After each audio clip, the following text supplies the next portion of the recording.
Pagbasa mula sa sulat ni Apostol San Pablo sa mga taga-Kolosas. Kaya't mula nang marinig namin ito, patuloy naming idinadalangin sa Diyos na sana'y ipaunawa niya sa inyo ng lubusan ang kanyang kalooban sa pamamagitan ng karunungan at pangunawang kaloob ng Espiritu. Sa gayon, makakapamuhay na kayo ng karapat-dapat at kalugod-lugod sa Panginoon, sasagana sa lahat ng uri ng mabubuting gawa at lalawak ang inyong pagkakilala sa Diyos. Idinadalangin din naming patatagin niya kayo sa tulong ng kanyang dakilang kapangyarihan upang inyong matiis na masaya at may pagtiyatiyaga ang lahat ng bagay. Lagi kayong magpasalamat sa Ama sapagkat minarapat niyang makabahagi kayo sa mga pangako ng Diyos para sa mga hinirang na nasa liwanag.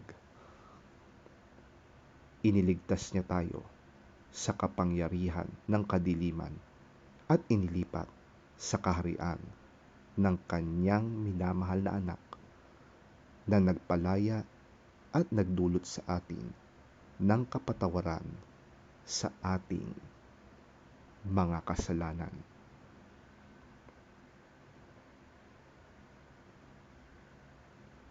Ang salita ng Diyos. Salamat sa Diyos.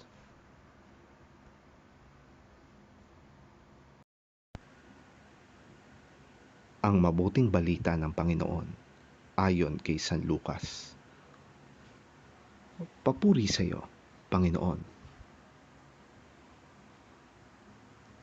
Minsan, habang nakatayo si Jesus sa tabi ng lawa ng Genesaret, naguunahan ang napakaraming tao sa paglapit sa kanya upang makinig ng salita ng Diyos. May nakita siyang 2 bangka sa tabi ng lawa. Wala sa mga bangka ang mga mangingisda, kundi nasa lawa at naglilinis ng kanilang mga lambat.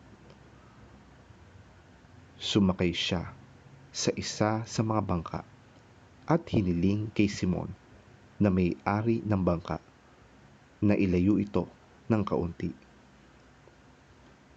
Naupo siya sa bangka at nangaral sa mga tao. Pagkatapos niyang mangaral, sinabi niya kay Simon, "Pumalaot kayo at ihulog ang mga lambat upang manghuli." Sumagot si Simon, "Guro, magdamag po kaming nagpagod, ngunit wala kaming nahuli. Ngunit dahil sa sinabi ninyo, ihuhulog ko ang mga lambat."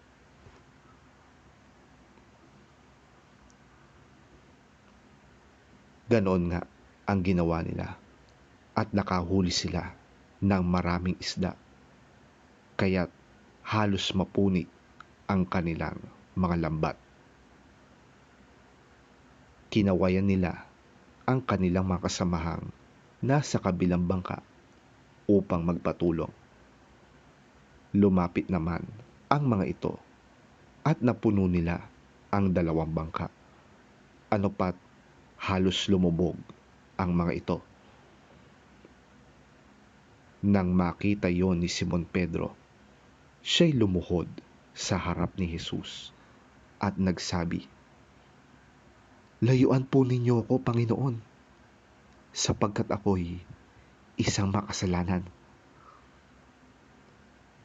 Nang gilalas siya at ang kanyang mga kasama dahil sa dami ng kanilang huli, gayon din sina Santiago at Juan na mga anak ni Zebedeo at mga kasosyo ni Simon.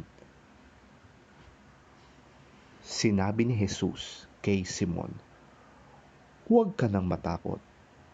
Mula ngayoy, mga tao na, sa halip ng mga isda, ang iyong huhulihin." Nang maitabi na nila ang mga bangka sa pampang, iniwan nila ang lahat at sumunod kay Jesus.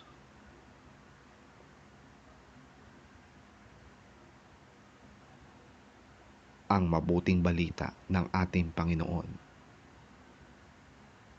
Pinupuri ka namin, Panginoong Hesukristo. As Jesus was standing by the lake of Gennesaret, the people were crowding around him and listening to the word of God. He saw at the water's edge 2 boats, left there by the fishermen who were washing their nets. He got into one of the boats, the one belonging to Simon, and asked him to put out a little from shore. Then he sat down and taught the people from the boat.